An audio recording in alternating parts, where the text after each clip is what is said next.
A generation-long European conflict began in 1792 with the French Revolution, a conflict over control of the world and Europe, a battle fought both on land and at water. The greatest persistent competition in this conflict of shifting allegiances was that between Britain and France. Britain was unable to confront France on the ground. At sea, however, things were different. On the waters, Britain's Royal Navy was just as powerful as Napoleon would be on land. And one stood out above the others in a time when Britain had many accomplished naval commanders. Nelson Horatio. Brave, motivating, and intelligent, he became a legend and a national hero to the British. These are the tales of his most significant conflicts. 1805. The brief period of British-French peace has fallen apart, and the two adversaries are once again engaged in combat. The Third Coalition is a new alliance that was formed by Austria, Russia, and Britain. The French alliance with Spain is renewed by Napoleon. The recently anointed Emperor of the French is committed to vanquishing Britain, the country that finances his adversarial alliances, destroys French international trade, and blockades her ports. On the Channel coast, he has amassed a sizable invasion force. If he can maintain control of the Channel long enough to safely land his battle-hardened troops, they will easily defeat the British. In terms of both quantity and expertise, the British Navy surpasses the French. It can't be everywhere at once, though. Napoleon would thus employ concentration of force, one of his favorite military tenets, to establish temporary supremacy at the pivotal moment. In order to fight the British, French and Spanish squadrons that are dispersed throughout many ports will be pulled together to create a massive, combined fleet. Admiral Pierre Villeneuve is given leadership of this mission's initial phase by the Emperor. Villeneuve served in the American War of Independence after enlisting in the Navy as a trainee officer at the age of 14. Supporting the French Revolution, he was elevated to the rank of Rear Admiral and was one of the few aristocratic officers to continue serving in the Navy. In 1798, he was in command of the 80-gun Guillaume Tell, one of the few ships that survived the Battle of the Nile. After the British took control of Malta, he was later taken prisoner, but was set free upon the declaration of peace.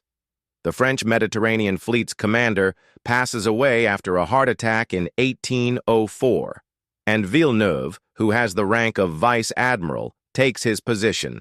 Villeneuve and Nelson couldn't be more different in temperament. He writes to the Navy minister in 1705, saying, "You will remember that I have not requested command of this fleet. Furthermore, rather than pursuing a career full of glory, I have always aimed for one that is beneficial and practical." Admiral Villeneuve departs Toulouse with 11 ships of the line on March 30th, 1805, as directed by the Emperor, and manages to elude Nelson's blockading force.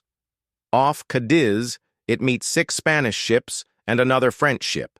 Villeneuve embarks on a 5-week Atlantic voyage with 18 ships now.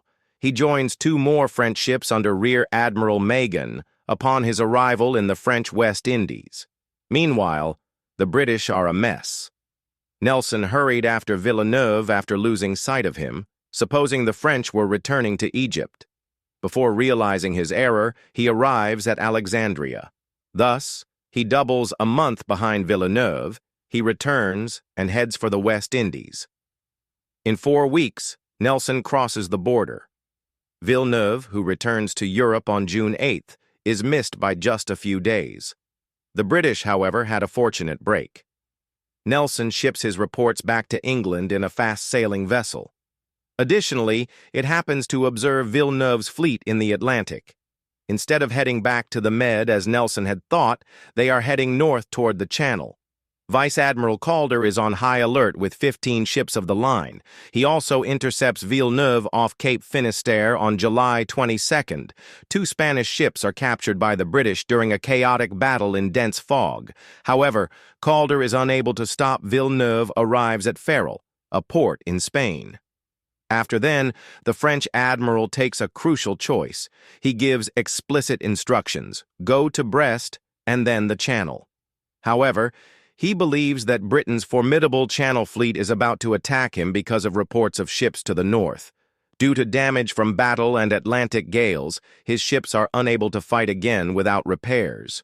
He withdraws to Cadiz as a result. Soon after, an increasing number of British ships blockade him here. When Napoleon learns of this, he becomes enraged.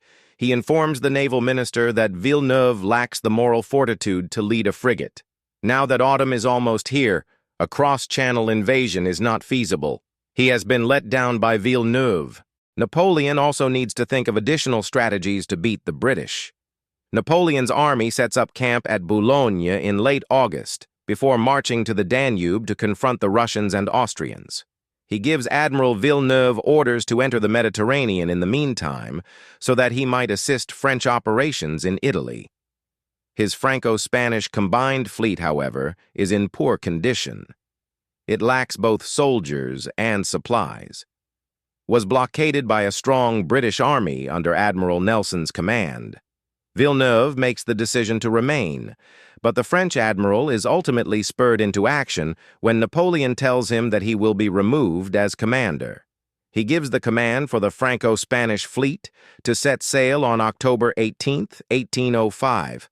The 33 top-tier ships of Admiral Villeneuve's combined fleet are composed of 18 French and 15 Spanish vessels. The 80-gun Bucentaure is the flagship of Admiral Villeneuve. Admiral Gravina, who is in command of 112 cannons on board the Príncipe de Asturias, leads the Spanish contingent. Nelson had 34 top-tier ships waiting for the enemy, but he had to send 6 of them to Gibraltar for maintenance and resupply. Due to his unimpressive performance at Cape Finisterre, Vice Admiral Calder of HMS Prince of Wales is brought home to face a court-martial. Nelson is now marginally outnumbered, with 27 ships compared to 33. Despite having 3 formidable first rates, including his own flagship Victory, Britain, and the Royal Sovereign of Vice Admiral Collingwood. Several frigates accompany both fleets for message relaying and scouting. The Royal Navy is vastly outgunned on paper. However, the British are aware that they can use speedier gunnery and better seamanship to level the playing field. Villeneuve is at last back at sea after spending 8 weeks in Cadiz.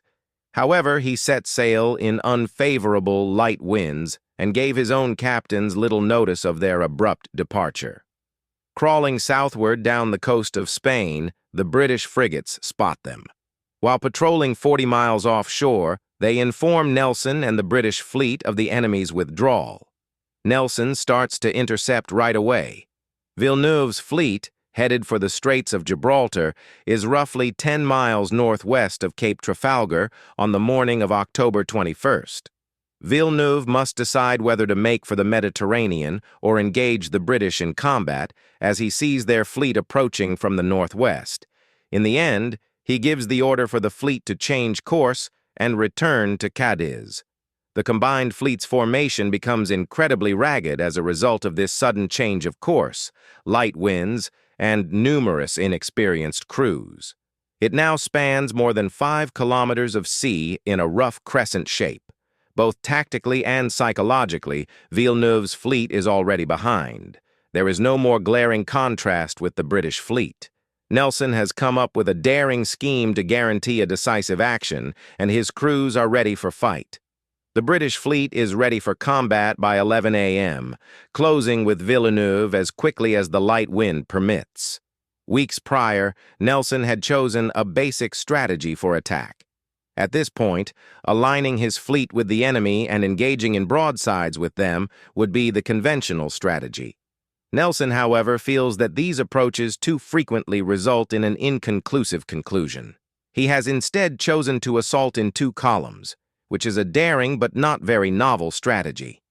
Before the adversary's vanguard can turn back to assist, these will breach the enemy line and divide their fleet into pieces for close combat overwhelm and defeat. The main disadvantage is that each column's lead British ships will be heavily fired at during the approach. while being utterly helpless to defend themselves. Nelson naturally chooses to be the leader of one column on board HMS Victory. On board HMS Royal Sovereign, Vice Admiral Collingwood will serve as the leader of the other. Nelson requests that a signal be sent to the fleet as the British ships start to approach. England is confident that all men will fulfill their responsibilities.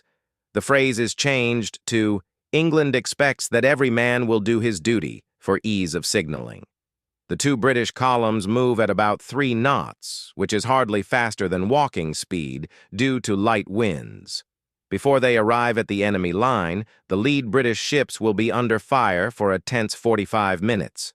The French 74 Fougueux fires range shots at Royal Sovereign as the shooting begins at midday. The combined fleet's firing gradually intensifies into a continuous thunderclap. The roll is increased by the Spanish and French gun crews' inexperience and their ships' side-on orientation to the wind. Thus, the majority of their shoots are unsuccessful. A fresh signal ascends the mizzen mast of Victory. Get closer to the enemy. Until it is later shot away, it will stay there. The French and Spanish gunners start to get more and more shots on target as the range gets closer. Round shots are fired at the sails of Royal Sovereign and HMS Victory. Spars fall to the ground. The wheel of Victory's ship is struck and destroyed. The number of casualties is rising. British ships attempt twice to overtake Victory in order to keep Nelson safe, but he tells them to return to their original position. At Villeneuve's flagship, the Bucentaure, Nelson plans to breach the enemy line. He has a brutal strategy that includes targeting the opponent commander, but he must determine which is Villeneuve's flagship because of the enemy's disorganized configuration and lack of distinguishing pennants. Luckily, he makes the correct calculation, and at 12:30 HMS Victory is ready to break the line just ahead of Bucentaure. However, the line will be broken first by Collingwood's swiftly moving Royal Sovereign, which is located to the south. Throughout their protracted approach, the British have held their fire. They have been attacked for 30 minutes and have no means of defending themselves. That will soon change. All British firearms are double-shotted, meaning they are loaded with 2 bullets. Now, HMS Royal Sovereign launches a huge raking broadside into her stern as she passes the Spanish superpower Santa Ana. HMS Victory passes ahead of Bucentaure a few minutes later. She strikes Villeneuve's flagship with a devastating broadside that kills or maims nearly half of its crew. In spite of these 2 severe setbacks, the leading British vessels are now overwhelmingly overpowered and in imminent danger. Collingwood's Royal Sovereign is being attacked from every angle. HMS Belleisle, the second ship in his column, has been totally destroyed. Punishing fire is also being taken on HMS Mars. Redoubtable, which consists of a substantial number of French Marines, has entangled themselves with HMS Victory. The lone British vanguard must hold on during fierce close combat until their remaining ships are able to participate. One by one, British ships are joining the combat after 20 perilous minutes. They swarm into the disorganized enemy formation and unleash devastating double-shotted broadsides. Temeraire now provides much-needed assistance to Victory. A major brawl breaks out as more British ships join the battle. Nelson wants the opponent to be unable to flee and to be hammered at close range. It will be more than an hour before Admiral Dumanoir's Franco-Spanish vanguard is in position, but they have started an excruciatingly slow turn to try to rejoin the action. The 64-gun third-rate HMS Africa had already broken away from the British Navy. Henry Digby, her captain, now purposefully misunderstands Nelson's command to retreat to safety. Rather, he enters the conflict directly from the north. HMS Africa trades broadsides as it passes the entire enemy vanguard by itself. She then joins the 136-gun assault on the enormous Santissima Trinidad. Redoubtable and Victory are currently engaged in a vicious close-quarters slugging match. Redoutable's crew gathers on deck to board Victory as British guns splinter the French hull. HMS Temeraire makes an appearance on Redoutable's starboard side at this pivotal point, and uses grape shot to smash her deck. They mow down the French boarding party. The three ships lock together and drift into Fougeot, another French vessel. Certain Spanish and French vessels, such as Admiral Magon's Algeciras, have made use of their port stay to prepare their sailors for close quarters fighting and boarding. They are therefore dangerous opponents in close combat. But repeatedly, a British ship appears through the smoke to sweep their deck with grape shot, just as a French or Spanish ship organizes a boarding party. The enemy is being gradually reduced by superior British gunnery. As a symbol of submission, the first ships from France and Spain pull down their colors one by one.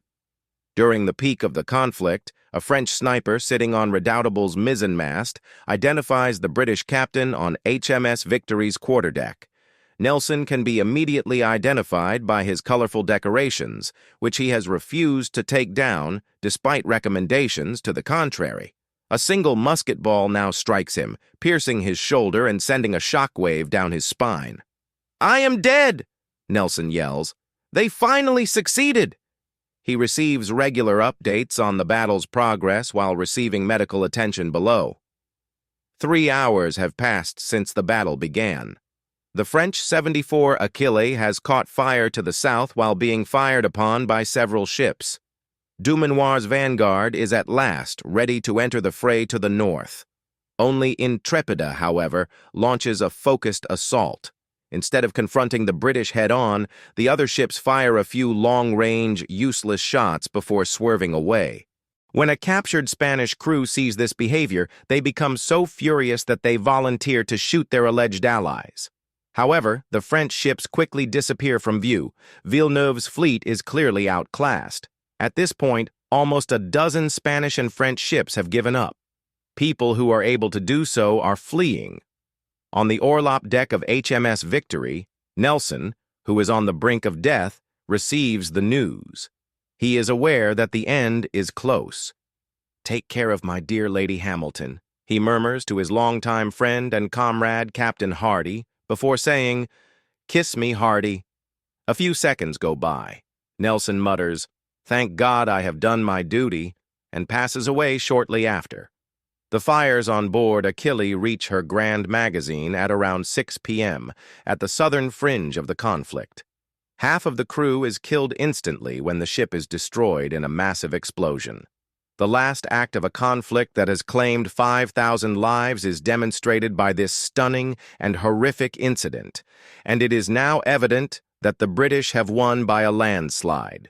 Villeneuve is in charge of 33 French and Spanish ships, 17 of which have been taken prisoner and one of which has been destroyed. No British ships have been lost, despite the fact that a number of them have suffered significant damage. In a similar vein, the casualties are biased. The British had taken thousands of captives, including Admiral Villeneuve. He is permitted to go back to France, but 6 months later, he dies, either by murder or suicide, is yet unknown. Admiral Gravina, the Spanish leader, survives the battle but passes away 6 months later from his wounds. However, the loss of their own talented, lucky leader taints the British victory. Fearing heavy weather, Nelson had given the fleet the order to drop anchor as he lay dying. He was not mistaken. Soon after, a fierce Atlantic storm forms, smashing the winning fleet and all of its valuables. Days of turmoil and the dispersal of battle-damaged ships over miles of ocean are caused by the gale's howling. By attempting to regain some of their captured ships, the French and Spanish exploit this situation. The Spanish flagship, Santa Ana, is recaptured by French frigates. 3 of the 4 abducted sailors regain their own ships after rebelling against their British captors, are wrecked after being driven on shore. Only 4 of their 17 captured prizes were saved by the British, despite tremendous efforts. The remainder are either burned or lost to the storm, which most likely kills more Spanish and French people than the actual combat. The bad news appears to never stop for the French. 2 weeks later, Captain Strachan's squadron intercepts Admiral Dumanoir and his 4 French ships off Cape Ortegal after they manage to flee the battle. The 4 French vessels are taken prisoner. It completes an incredible 2 weeks of naval victories for the British. Admiral Nelson's body is lashed to the main mast of HMS Victory and brought back to England in a bottle of brandy. Nelson's coffin, made of timbers from the French warship L'Orient, is placed in a sarcophagus in the cathedral crypt. News of Trafalgar takes 4 weeks to reach Napoleon near Vienna, who is en route to his own great victory over the Russians and Austrians at Austerlitz. He is the first non-royal to receive a state funeral in Britain since the Duke of Marlborough, 83 years earlier. His body lies in state for 3 days in the Painted Hall of Greenwich Hospital, where thousands of people visit it. But Trafalgar will have far more repercussions than the other of the 2 well-known conflicts of 1805. One of the most devastating naval triumphs in history was the Battle of Trafalgar. The threat of invasion had long passed, thus it did not preserve Britain.